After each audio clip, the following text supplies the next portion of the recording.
नवाज शरीफ आएंगे, इलेक्शन लड़ेंगे और वो खुद वज़ीर आज़म बनेंगे। वो चाहते हैं कि मेरी विंडिकेशन हो।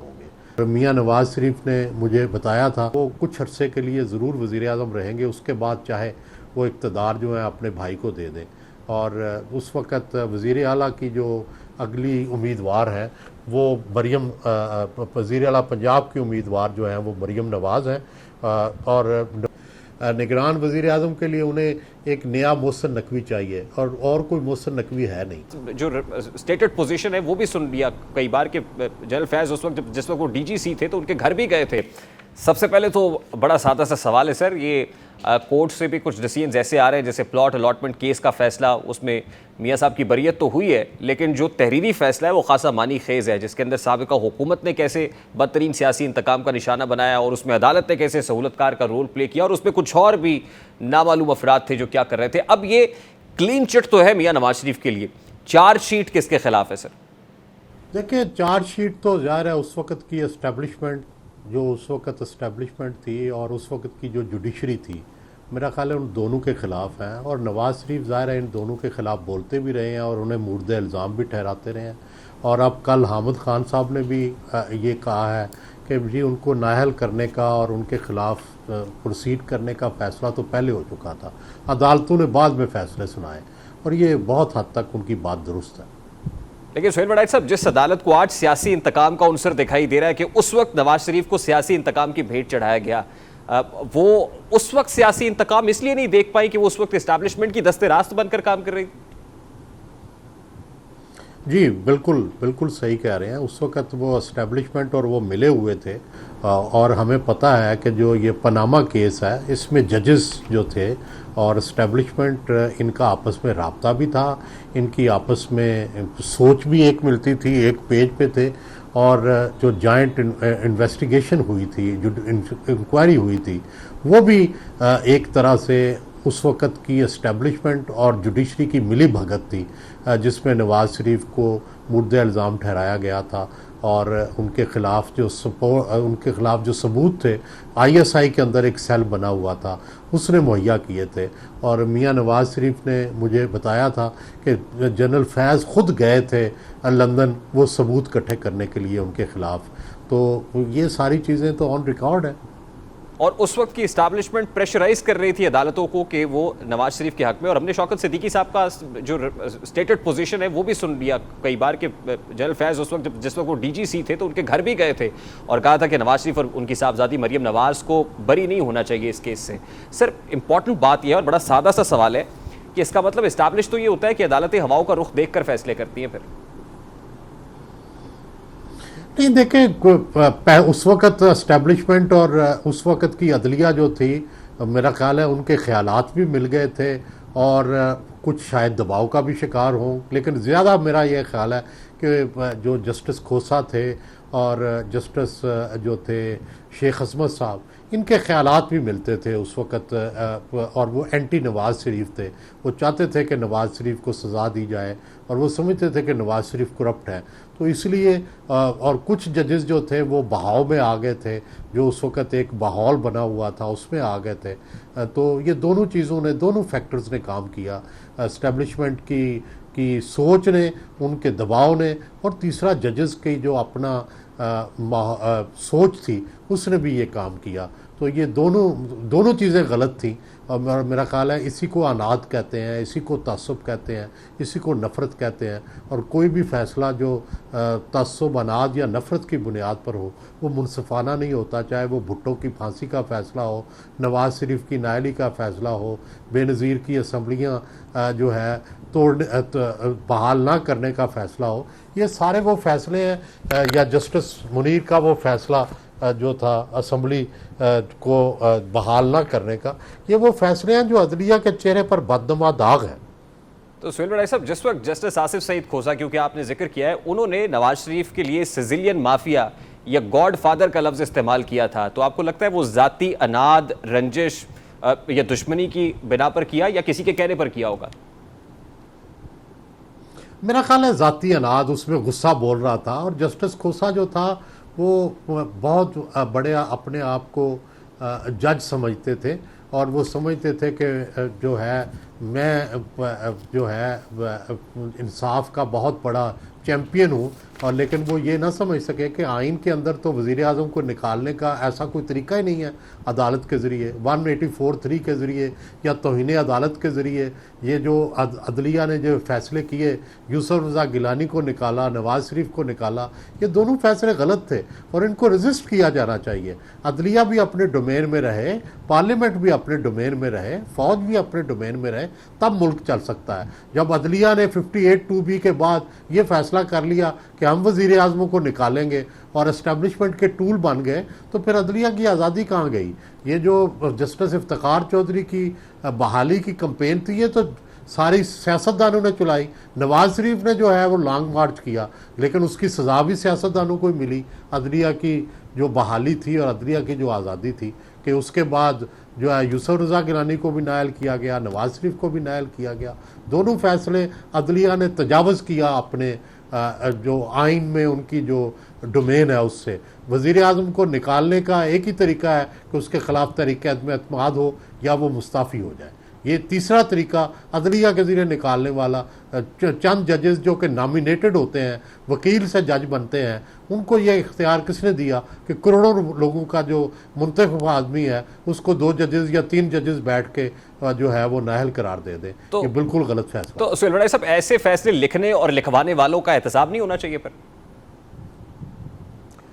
जी होना चाहिए, लेकिन प्रैग्मेटिज्म भी है ना जी। देखें, सवाल ये है कि अगर आप सबको एहतसाब के कटहरे में खड़ा कर दें, आपने कोशिश की कि जनरल मुशर्रफ का एहतसाब करें, तो क्या उसका नतीजा निकला कि उसके बाद नवाज़ शरीफ ही अनस्टेबल हो गए। पाकिस्तान जैसी जो हुकूमतें होती हैं, तीसरी दुनिया की हुकूमतें, यहाँ इस्टेब्लिशमेंट का बड़ा रोल होता है। आपको उनके रोल को समझना पड़ता है। आप उससे लड़ पड़ें तो फिर इमरान जैसा हाल हो जाता है। तो आपको समझ बूझ के साथ चलना होता है। आपने अपने मैंडेट का भी ख्याल रखना होता है। आपने इस्टेब्लिशमेंट को भी देखना होता है वो क्या सोच रही है। इस्टेब्लिशमेंट के साथ भी नहीं लड़ सकते। तो एक दरमियाना रास्ता चल के आपको मुल्क की तामीर और तरक्की का काम करना पड़ता है। तो ये है बड़ा मुश्किल रास्ता, ये आइडियल भी नहीं है, बट प्रैग्मेटिज्म ये डिमांड करती है कि आप ये करें। देखिए, जिसने इस्टेब्लिशमेंट से लड़ाई की है उसको भुगतना भी पड़ा है, नतीजा उसने देखा है। ये नवाज शरीफ हो या चेयरमैन पीटीआई हो, आज उस वक्त इस्टेब्लिशमेंट नवाज शरीफ के खिलाफ थी और उसके कहने पर फैसले भी दिए जा रहे थे। आज हवाओं का रुख नवाज शरीफ के साथ है। अगर मैं सादा अल्फाज में पूछ सकूं तो क्या इस्टेब्लिशमेंट नवाज शरीफ के साथ है आज? देखिए, गुजारिश ये है कि पहले मुझे ऐसे, देखिए ये अब मेरे पास कोई इल्म नहीं है, कोई इन्फॉर्मेशन नहीं है, लेकिन पहले मुझे लगता था कि नवाज़ शरीफ के हवाले से इस्टेब्लिशमेंट में रेजिस्टेंस थी। लेकिन अब नून ने ये कन्वे कर दिया है कि अगला वज़ीर आज़म का उम्मीदवार जो है वो नवाज़ शरीफ होंगे, और वो कुछ अरसे के लिए ज़रूर वज़ीर आज़म रहेंगे। उसके बाद चाहे वो इक़्तिदार जो है अपने भाई को दे दें, और उस वक़्त वज़ीर आला की जो अगली उम्मीदवार है वो मरीम, वज़ीर आला पंजाब की उम्मीदवार जो हैं वो मरीम नवाज़ हैं, और नवाज़ शरीफ आएंगे, इलेक्शन लड़ेंगे और वो ख़ुद वज़ीर आज़म बनेंगे। वो चाहते हैं कि मेरी विंडिकेशन हो, और मेरा ख्याल है कि ये बात जो है ये इस्टेब्लिशमेंट को भी कन्वे हो गई है कि अगर नून इक़्तिदार में आई तो वज़ीर आज़म जो है वो नवाज़ शरीफ होंगे। सर, ताकतवर हलकों को नवाज शरीफ काबिल कबूल हो गए हैं, ये बड़ी इंपॉर्टेंट बात है जो आप कर रहे हैं। मुझे ऐसे लगता है कि कोई ऑप्शन भी नहीं है, क्योंकि जहांगीर तरीन तो इतने पॉपुलर नहीं है कि वो पीटीआई का मुकाबला कर सकें। पीपल्स पार्टी की पंजाब में पोजीशन नहीं है, तो इस्टेब्लिशमेंट को भी ज़ाहिर है वही कार्ड्स खेलने हैं जिन पे वो जीत सकें। तो इस वक्त अगर पीटीआई के मुकाबले में थोड़ा या ज़्यादा किसी का अगर वोट बैंक है पंजाब में, तो और ख़ासकर नॉर्थ पंजाब और सेंट्रल पंजाब में, तो वो नवाज़ शरीफ ही हैं। तो उन्हीं पे इन्हिसार करना पड़ेगा और कोई रास्ता भी नहीं। और नवाज शरीफ की वापसी में जो रुकावट एक हायल थी, वो रुकावट भी दूर हो गई है उनकी इस कबूलियत के साथ।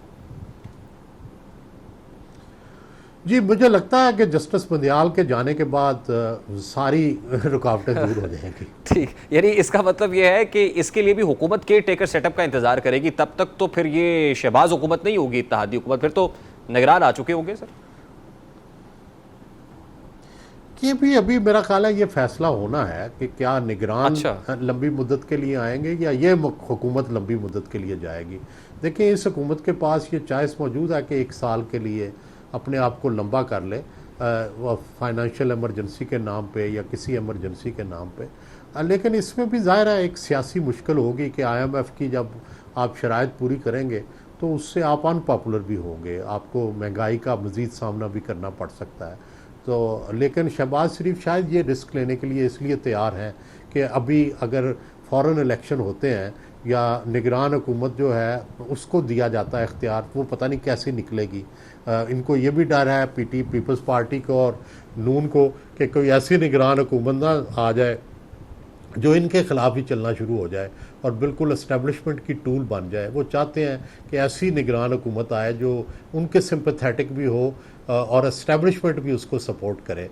तो अब क्या ये ऐसा हो सकेगा, ये देखने को बाद में तो सिल्वर साहब, अभी तक ये फैसले नहीं हुए, क्योंकि इतला तो ये थी कि दुबई में मुलाकातें जो हो रही है इन्हीं फैसलों के लिए हो रही हैं कि इलेक्शन फ्रेमवर्क क्या होगा, आने वाली हुकूमत की साख्त कैसी होगी, उसमें कौन होगा। ये बिला नतीजा ख़त्म हो गई वो मुलाकातें जो दुबई में हो रही थी।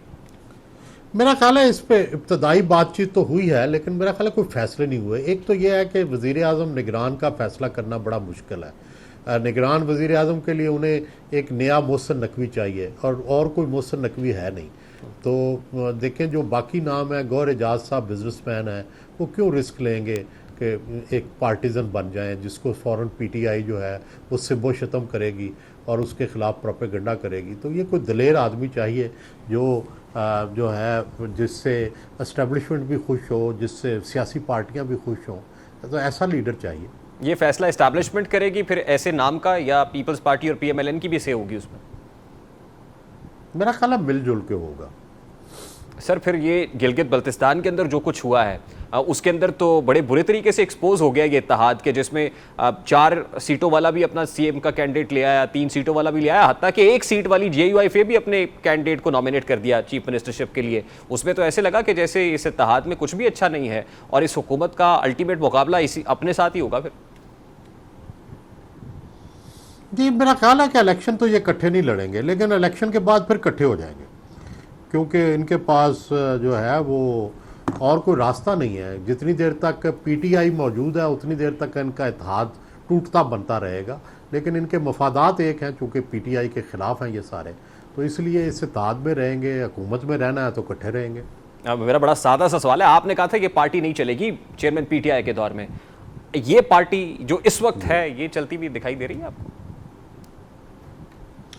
ये पार्टी इसलिए, ये कंपनी इसलिए चलती नज़र आ रही है कि एस्टेब्लिशमेंट फिलहाल इनके साथ है और एस्टेब्लिशमेंट के साथ के पास और कोई रास्ता नहीं है। शायद वो आइडियली तो शायद वो चाहते होंगे कि कोई ऐसा नया जहांगीर तरीन जैसा चेहरा जो है वो उसको लेके आए, लेकिन ऐसा पॉसिबल नहीं है।